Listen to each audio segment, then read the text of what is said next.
You did your methodology. Yes, sir. In your actual writing, but you left it out in the abstract. In the abstract, just as your presentation, Right. you showed people how you selected articles. That's it. Okay. You didn't mention what you did to these articles, how you did the review.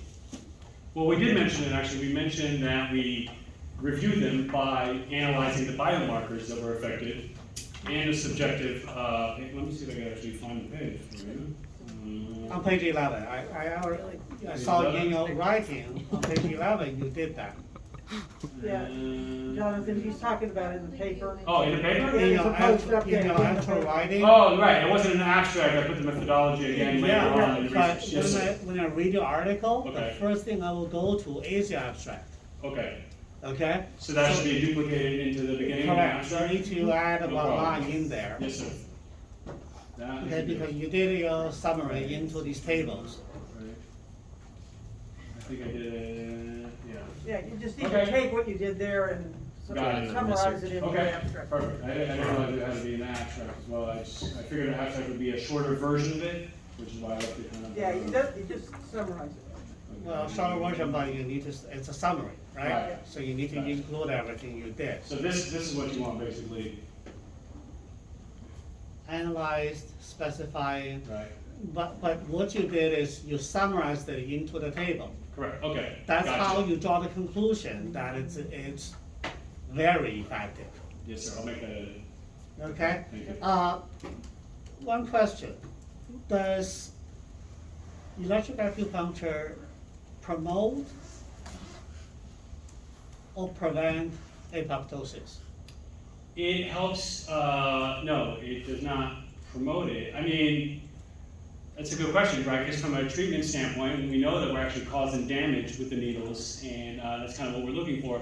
I would say it would help more regulate it. So if you're having cell death and apoptosis from the hyperglycemia, it could help downregulate it.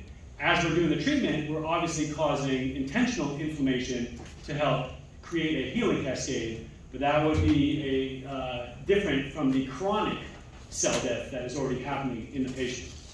As a general rule, apoptosis is programmed cell death, Right. right? You want to promote it so that the body can generate new cells. Sure. But if it's going at a rate that outpaces the regeneration, that's when you get problems. But then that wouldn't be apoptosis. Okay, in your presentation, you gave me the impression that electric acupuncture is inhibiting. So some of the studies did find that it did inhibit it, and some of the studies, they mentioned that it regulates it and modulates it. So the language was different between the different studies, and that's part of the problem, and which is why we need more research to be able to kind of clarify on issues just such as these. Yeah, but that's why I tried to find the study. Okay, When I went to the index, the 109, it's a textbook. okay, So it's not a study that actually say whether it increased or decreased. okay. I'll have to go back to it and take a look at that. Yeah, because in order for you to draw that conclusion, Right, you need to have studies to back it, right. okay? Yeah, it's an excellent point, and like I said, they had multiple studies that were going on about the cell death in the animal models. They had a few of them on the models that were showing that it helped regulate some of the glycoproteins that modulated the cell death. But some of this stuff was actually above my head as well, and I think I have a discussion on at the end of it there. There is a discussion on actual biomechanisms, but it would have been way too lengthy to put in here. I actually had like another 10, 15 slides that I deleted at the end because I thought this we're going to be here all night, and I don't think anybody wants to hear about TRV, PK1, and H1 alpha, whatever. It just would have went on and on and on.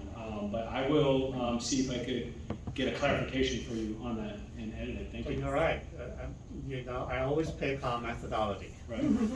So the main thing is you need to put that into the Into the abstract. abstract. Yes, sir. Okay? Thank you.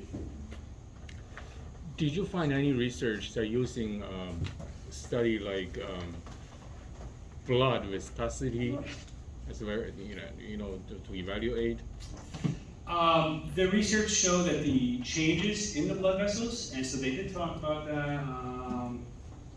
Let's see, well, here. So there is some of the regions, so like with the nitric oxide, it's obviously, it's gonna open up blood Yeah. vessels, so that's gonna help improve the circulation, and they talk about improved circulation, and they talk about the vascular damage that was being caused by the hypoglycemia, but not specifically the viscosity. I think that would be more from the TCM side. That's kind of our theory of the dampness and the phlegm creating those kinds of issues. But as far as the research, I didn't see anything specifically that mentioned viscosity. Just damage. I mean, there was a whole list of different types of changes that were happening to the blood vessels, from permeability to overcrowding. And I think, to some extent, the cholesterol and the triglycerides kind of crowding the blood vessels and stuff like that. What about heat in the treatment? Anybody say anything? Well, No? there was some research that showed that Moxa was effective, and when initially my concept for doing the research, I was going to do versus Moxa, versus physical therapy, versus all these things, and the scope of the project, which is too big, and I think maybe yourself and Dr. Tong actually got me to narrow it down in the very beginning, and just said, listen, you're not going to be able to do a review on 10 different types of therapies and things like that. Pick one and go with that. Which at first I was like, oh, I don't like that. But then as I started getting into the research, I realized you guys were correct and it'd be impossible. But there is a lot of the research shows the thermal hyperalgesia is a problem with the different sensitivities. I did not research so much like the far infrared or MOXA. Yeah. With the professor, last questions. I don't know. Any other questions? So, Thank you, Doctor. first off, Jonathan, congratulations on finally carving out enough time to get this written down on paper. Thank you very Because much. I do know how long you've been working on it. Yes.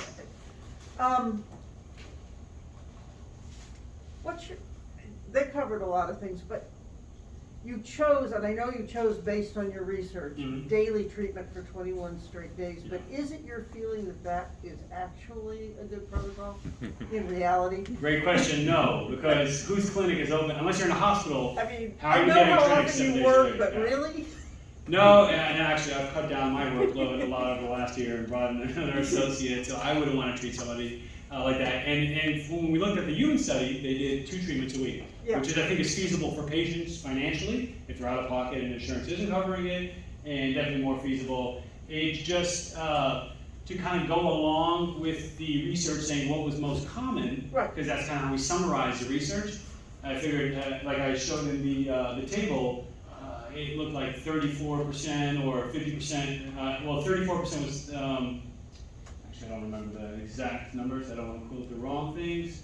Let's see if we can find that table real quick. Yeah, I would probably do 2 to 3 days a week if it was my pick, and once again, that was not my first, I'm going the wrong way. That was not my first protocol of choice. I had a protocol initially that was based on nerve anatomy, which I thought would have been a very interesting study.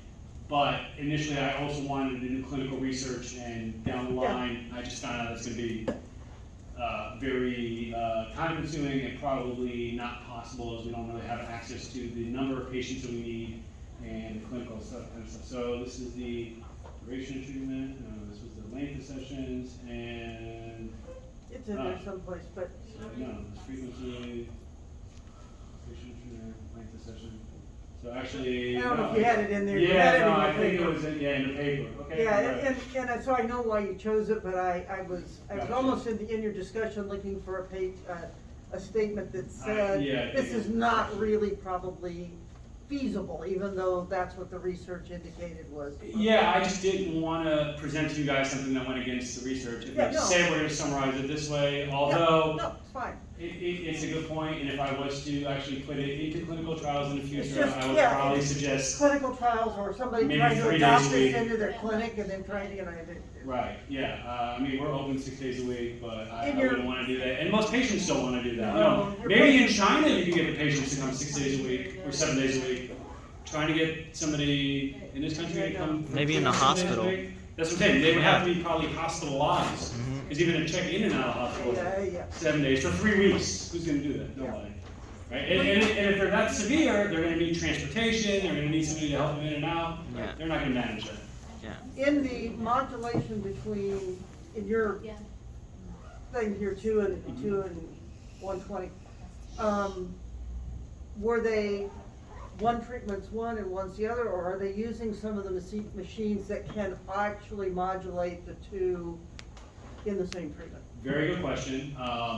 Some of that was unclear in the research. Sometimes they show, some of them, I think some of them were machines that kind of bounce back and forth, and I mean, we use dense dispersed waves in the clinic all the time.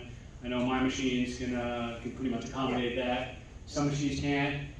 Some places in the studies it just said alternating, and it was kind of unclear if it was alternating dense dispersed or alternating one treatment you did 2 hertz, and then the next day or the next treatment was at 120. Right. Another reason we need more research. Right. And that needs to be identified and kind of laid out on paper so we know for sure, and what machines we should be using as well, because that varies from clinic to clinic as well. Sure, but your feeling from it would be what? Personally, I like using the dense dispersed waves and kind of alternating within the treatment, because, I mean, as you know, patients, you kind of get used to sensation, right? You can put the stimulation on, and maybe 5-10 minutes later, the patient can be, I don't even feel it anymore. Right? And if you are producing different endorphins and different opioid-like effects, and why wouldn't you want both to help the patient at the same time? Unless there was some kind of research indicating it's not good, I would certainly use both. And that's why I kind of, and maybe I didn't specify enough in my protocol that it should be dense dispersed rather than alternating. So I can actually go back in there and make a note on that. Thank you. Yeah. Thank you. Any other questions, professors? Illy, any other question? Yeah, just to kind of piggyback off of what Dr. Hong was saying about the blood viscosity. So, you know, that could get affected by hydration. But Excellent point. right? But how about fibrinogen? Did you notice that biomarker in the research? I did not see it mentioned in any, so that would be a clotting factor, right? Yeah. And that was not mentioned, and that's actually a good point. I don't know that everybody looked into it. And that might be one of those pre-existing kind of metabolic conditions that we aren't aware yet that might be causing problems with people with cholesterol and diabetes. And you know, from the functional medicine side, I'm sure you're using it a lot for testing and looking at issues like that. But that would be an excellent biomarker to track and to put into further research. And I'll put a note of that because, I mean, at least from the TCM side, the blood stasis issue of it, that would be a big factor in a way to kind of justify blood stasis in a Western biomedical standpoint. Thank you. One more question. I saw you had there were different protocols in the human trials. Mm-hmm. How did you choose the points for your protocol? So, once again, good question. I just kind of did it by this, which points were used most often out of all the trials. Right. So out of my 12 studies, stomach 36 was in 11 of them, spleen 6 was in 4 of the studies, and then spleen 9, liver 3, and bladder 23 were in 2 of the 12. All the other points, there were a bunch of other points, but they were only in 1 of the studies. So I kind of used the most common. Most of the machines have limitations of 6 channels anyway, right? And those are even the bigger machines. So you really couldn't stimulate. I mean, I guess you could add maybe 1 more point, although some machines only have 5 channels. So I figured this would be feasible to do as a treatment. And if we were to add up all the points, it's probably 20 plus points. So I just went with the most common points that had the most amount of research on it. Right. I think that was a good idea. Appreciate it. You got a question? Yes, congratulations. Thank you very much. I was wondering if this was purely diabetic patients, or was diabetic plus other issues, renal failure, or so be it. So like how were the studies leading towards just purely diabetic patients, or if you had any inclination that they had been dealing with other complications? So it is a good question, and that would only pertain obviously to the human studies. And we did list it in the beginning. We just wanted to make sure that they actually had diabetes, and it wasn't just some other type of peripheral neuropathy like chemotherapy induced or something else. And the renal failure a lot of times will actually be one of those later stages of diabetes. Mm-hmm. So I don't know that you could separate specifically that one, but no, I'm not sure that they took into account on the groups whether, I know they had control groups in the human studies, which is like perfectly healthy patients, but with the diabetic patients, I don't know that they took into account whether maybe there'd be heart conditions or a clotting disorder or something else. I'm not sure. And that would be another good point to put into a study design if this was to move further into another stage. Thank The you. reason I ask is Mhm. because my father was diabetic, Mhm. is diabetic now with renal failure, dialysis patient, right? I'm sorry. And it's okay, thank you. However, I noticed that when the heparin was involved in the treatment, his neuropathy improved. There you go, blood stasis, right? So Right. moving to blood stasis, which we can do with herbs, and we can do with the acupuncture, and you can do it with drugs as well. And also, like, it sounds silly, but I think it was Dr. Dong, I don't Mhm. remember now which of the professors, but a very musky soap at the bottom of their feet. And that took care, I will say, like 30% of the neuropathy for him. I believe it, and I don't doubt that anything Dong said might have sounded silly. No, I don't. No, I don't. That's why I used it, and until this day, he has a very musky soap on the bottom of his feet. I'm actually going to try that with some patients. Thank you for sharing that. Yeah. What is musky soap? Like, A strong odor, I Very guess, strong, like yeah. a pungent, aromatic odor. That would be. urine or no, No. Right? child? no, you know That's that a you good one. have soap. Argent, most cheap. Yeah. You know, Right? there are I soaps mean, that are very I don't know if that's how they came up with it, but it makes sense. vibrant. Deep smelling soap? Yes, Like English leather? or Yes. something? like, No, like like the soap English. the soap, not the Okay. animal urine. Yes, you have a question? My question is, how did they hook up the E-stem? Did they go across the body, like spleen 6 to spleen 6, or? was They it did not just- specify in studies, which is another very interesting point, right? Because if you have the two channels, and I don't think there is enough research on that period on how they're doing the studies. I know there's a few acupuncturists, like Jeremy Steiner's one of the guys that does a lot of electro acupuncture stuff. He's got different protocols and stuff like that.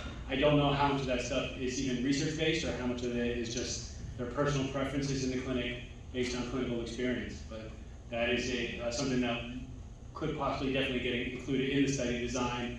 From what I've seen and from what we've discussed, I don't know that there's a big difference when you're using alternating currents, if one is positive or negative. From my understanding, is the current just kind of goes back and forth between the two of them, and you're not actually getting any sort of reduction or tonification based on whether it's positive or negative. With alternating current, DC current might be different. There's no studies that had the Bafeng. It is, I believe it was, well, no, not in the human studies. Not in the human studies that I selected. That's just And you look at most of them were rat-based studies. I was expecting. So no, it's not. It's not listed. And They have so much pain, and you want to stick a needle in there. Yeah. It works That- like magic, though. I use it all the For, time. for minor case, maybe. Okay, for severe cases like that, What if we use serum needles? you have to, it doesn't matter what needle you use. Honestly, That would be if like a they have puncture. neuropathy or if they just have or if they have neuralgia, it really, in my experience, it works really well. I agree, but it's also a lot of painful needles you gotta put in the patient. So I think you have to take it patient by patient, because you're gonna lose some patients if you're excessively torturing them, especially if they come in with allodynia and hyperalgesia and they're already very sensitive to touch, and you're picking the most painful points to stimulate on them. And I do use them sometimes, but based on this research and based on some of just my own clinical preferences, I probably wouldn't do them as much. Like a lot of times, like I said, my initial thing was to go based on nerve structure, so like I'll use like liver 3, maybe gallbladder 41, pair those together, and then use some of these other points that were listed as well, rather than doing every single one, which, and the other thing you gotta consider is with the severe diabetic patients, like I have one today, actually, and they got fungal infections sometimes, and foot ulcerations, so you don't always wanna get into those points, because they might have ulcerations, which we know we're not supposed to be needling into. But that is a good question, and that would be good to study as well. And I don't know if, when they initially did the research, if they just wanted to go more for classical TCM points, or was it because the functional MRI studies showed that we know stomach 36 and maybe the proximity to the perineal nerve and the proximity to the sciatic nerve, and these things just would work better and they know that it's closer, I think, to the dorsal horn and the ganglions. I think that was kind of probably the thought process behind some of this and why they chose these points over the Bafong or Bashia points. Any other questions? Anybody? Going once? Going twice? Before you. you close it out, can Yes. I take a picture of one of the slides? The one that you had, about the, chi stagnation and all that. Your whole list of things, cause I tried to get it next My time. list of, on the pathophysiology from the TCM standpoint? Yes. I'd like to look at that. No, she's like- I'm happy to put that up, and that is this? Yes. Is what you're looking for? It's either this or this, right? Uh, Maybe wait a it's this. Diagnosis. Yeah, Or- the You can take this that's one, I'll one. give you the other one. And in the other acknowledgement I wanted to shout out is all the professors here and in the school. I did my master's and my doctorate here back to back. And for, I don't know, how many of y'all are practicing? Yeah. Who's not? So most people are practicing? Okay, so those who aren't or will be in the future. I want to say when I was in school, I never could have imagined how effective this medicine is and how well it works and how grateful and how happy the patients will be, which in turn will make you successful as well. So I have the clinic's doing fantastic right now, and it just, there's nothing better than going to work every day and knowing that most of your patients are actually getting better and are very thankful and grateful. So I want to thank you all again for the education that the school provided me here, and I think the quality was very high. And once again, you're not going to like every class, you might not like every teacher, but it's what you make out of it. So just focus on the positive, keep learning. You're going to keep learning. I've probably learned as much since I graduated that I did the whole time in school. And everything that you all have taught us, I've probably retained, I don't know, 5% of it or 10% of it. And that is enough to get these incredible successes with patients and have these, I mean, actual like miraculous stories. And you don't see as much of that in the clinic here, and it's hard to track it when you're treating these most difficult chronic cases, but when you're in actual practice and you're getting all sorts of different types of people in, the results are nothing short of miraculous. And we need more of these types of studies, and this medicine needs to be promoted more. One, because it's effective for the patients, and it's much more cost effective than most of the treatments that are out there. And it's more effective than most of the chronic type of care that is offered with conventional medicine. Yeah. You know, for acute cases, obviously, go to the hospital. When you're done, come see us. Yeah. You're here. Well, thank you. Well, So thank thank you you again again. very much. Congratulations, man. Thank you very much. Thank you everybody for staying late and watching. And if anybody, I guess, wants to research, feel free to contact me. I'll be happy to send it to anybody.